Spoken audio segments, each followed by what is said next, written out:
Hey guys, welcome back to the channel, and today we're going to be doing a little bit of a backtrack in terms of a review of a figure that came out quite a while ago, but I've got a back catalogue of figures that I would like to review just so I can keep providing content for you guys and keep this channel a bit more consistent until new releases arrive. And I thought, why not start with quite a banger, in my opinion. One of G.I. Joe Classified's best that I think they've done. And it was I believe, a convention exclusive. I believe it was a PulseCon exclusive when they were still doing PulseCon, if I'm not mistaken, or it might have been a Comic Con one. I know it was a convention exclusive quite a while ago. And that is the Serpentor figure, as well as his air chariot. This might be a bit of a longer review, just given on how much there is here. And I want to give this guy a good and thorough review as best as I can. So, I may get some things wrong in terms of when this was released. Some details wrong and things like that. Feel free to correct me in the comments section below. And whilst you're down there, if you could hit that like button, as well as the subscribe, as well as that notification bell, that would be greatly appreciated. It helps the channel quite a bit, more than you think. I know it's a bit of a pain and you see every YouTuber asking, but it does help, believe it or not. So, this one came out, I believe, 2020, maybe 2021. Again, correct me in the comments section below. And Serpentor was one of the characters that I believe only came about when G.I. Joe was getting a little bit of a softer reboot / continuation of the series, the Sambo series, and it came about when the title, I believe, was Rise, Serpentor Rise. And I believe the backstory was that Dr. Mindbender had some sort of prophetic dream about a Cobra Emperor, and he decided that he was going to create him using like the DNA and things like that of various tyrannical leaders back in the day, like Genghis Khan, Vlad the Impaler, and things like that. Again, I can't remember all of them, but I just know that's, I believe that's the correct backstory, that Mindbender created Serpentor using the DNA of all these evil conquerors and leaders and things like that. But let's dive into the figure itself. I'm going to take him off his air chariot for a minute and just put that to the side. And let's just take his staff out, because we'll take a look at his accessories afterwards, as well as his sword. But yeah, Serpentor, he is a larger figure. As I said, he's a deluxe, and quite rightly so. When I picture Serpentor and the sort of title of a Cobra Emperor, I'd want him to be big. So I'm glad that they made him sort of like, I'd say he's about the same size as Roadblock. I didn't bring any other figures up here to sort of compare him with, but this is how I predominantly display mine. He comes with a myriad of different options to display him with, namely being his head crown and this gauntlet blade thing. But taking a nice closer look, the face, G.I. Joe has always had the best sort of face sculpts and face printing tech, in my opinion. They just absolutely nail it out of the park. I don't know if you would call this cartoon accurate, but when it comes to G.I. Joe Classified, they do lean into the cartoon looks more now with like things like the retro collection and things like that. But obviously they do sort of update these things to a bit more modern, and obviously face printing tech can only do so much. But he is nicely detailed all throughout. It's got some nice texture all throughout all the gold bits, the snake sort of like emblems and detailing going on throughout his things. His cape, really nice and textured as well. I do believe it is I do believe it is removable, so you can remove it if you need it. I've never removed mine just in case it is attached somewhere, but I think he looks a lot better with it if you ask me. And then as you can see his boots there, nice and big. Now, in terms of his other sort of accessories and details, if you don't want him to have this sort of locked in crown look, it just tabs into the back there and it does sort of lock his head in place. Now he has a flat head.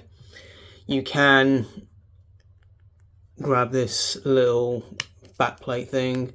There is a square hole that it just tabs into, and then he has a separate headpiece. This is how I used to display mine, because I used to have mine more sort of posable. I used to have his head looking up and things like that.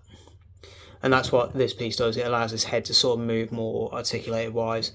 But you kind of lose that sort of wider look on his head crown. And I prefer that look. But options are always nice anyway.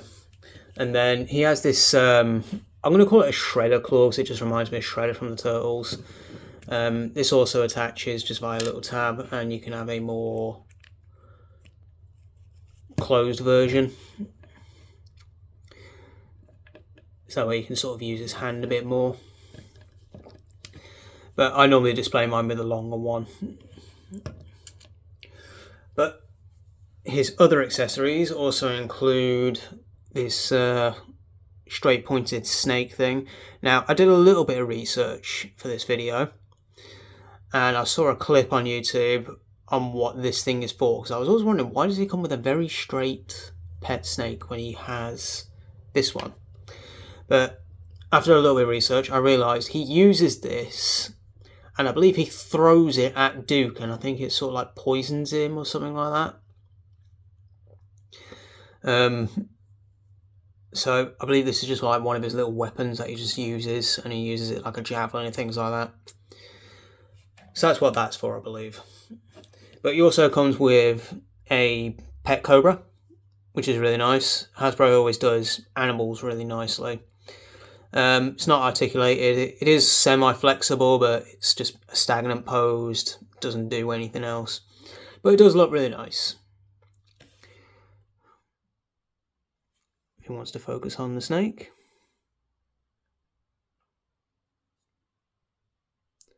Yeah, really nice detail. Got a little eye in there, some mouth detail and things like that.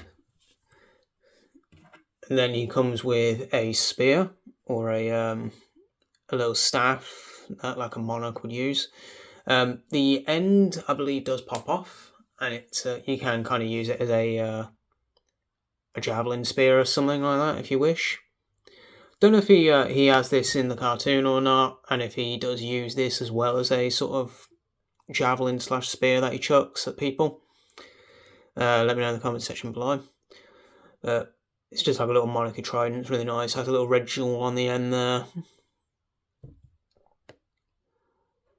Nice bit of cobra detail. It's not painted like the snake is. Like, it doesn't have like a little eye, like red jewels for eyes or anything like that. It's just solid gold up there. But it is nice. And then he comes with a nice little sword. No detail on this side, but on the other side he does have a little red dot on the side there for a jewel. A little cobra snake embedded in the hole, in the hilt there. Again, that's on both sides, but the red jewel is not painted on this side. And then a nice silver blade.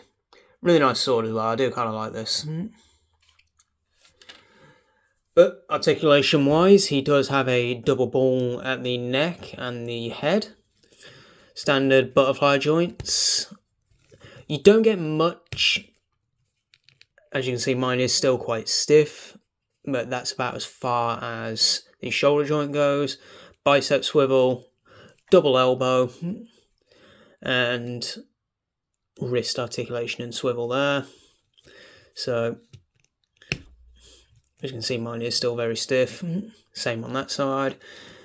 He has a ball at the torso and swivel at the waist.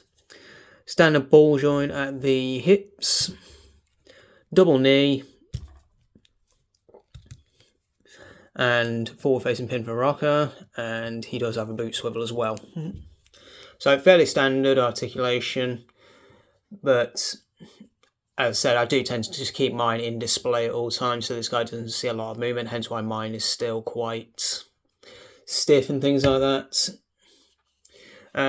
I do remember, it's the same with Mindbender, who I will be doing a review on in the future, so keep an eye out for that.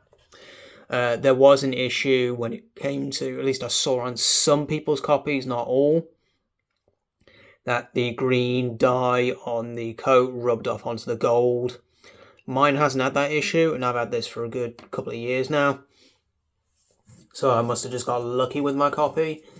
But let me know in the comments if yours did the dye rub, because I know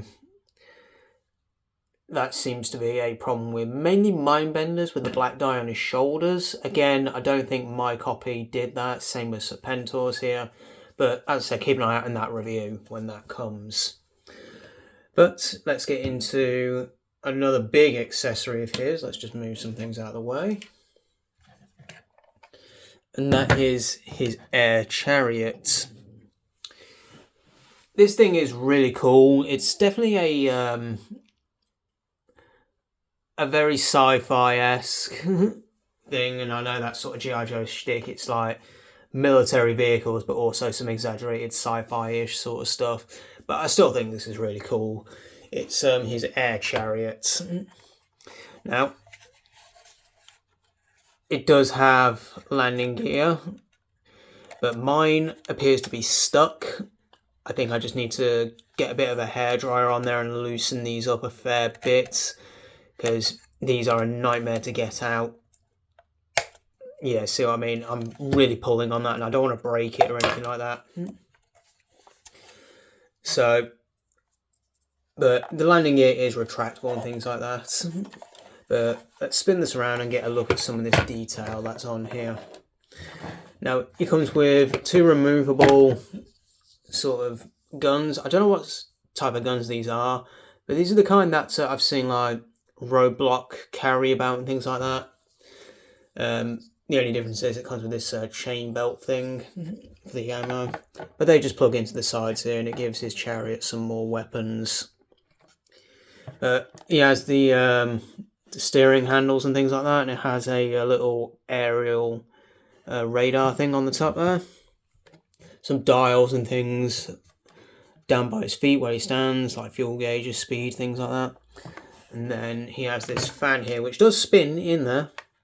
It's a little difficult to do. I wish there was like a little button that you could push to sort of spin it, but it does spin in there. It's really nicely detailed. It has these fins. Now you do have to sort of plug all these sort of things in when it comes, like the snake moor and the handlebars and these things, I believe, as well as the fins. But it's really nice. Has some little text there, caution gun reactor and things like that. And then there's a little hidden detail. There is a little machine gun in his mouth there, and the fangs do move as well as retract, so that way if you want you can close the mouth. I don't, I tend to display mine fully open.